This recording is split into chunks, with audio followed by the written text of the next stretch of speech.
Ito yung mga grandista ko par. Ito pre, halo-halo na to siya, nakamix na ng authentic, tsaka yung iba medyo recap na lang, yung class A. Kagaya nito, hindi siya authentic no, pero sulit yung pagka ano niya. Parang ano lang siya, high quality. Ito lang yung is-streak ko eh.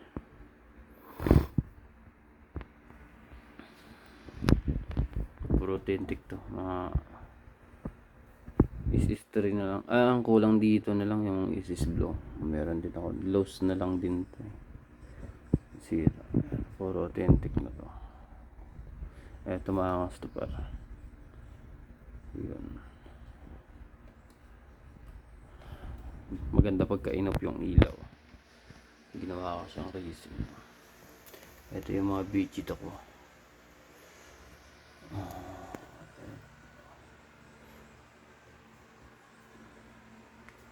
Mag-change line ako dito. Puro loss na yung iba dito eh. Ito yung mga BL. Ito yung bootleg talaga. Pangit sa titignan na, diba? So, puro focus ako sa billions. Malalaki to. Ito malaki to yung piccolo ko. Mabigat. Ito, puro authentic na no. So, ang setup ko kasi lahat ng form ng karakter na gusto ko kinukuha ko. So, simula to gagaya ng ganyan. Super Saiyan Blue. Super Saiyan 4 na lang kulang nito eh. Yung Vegeta. Yung Trunks.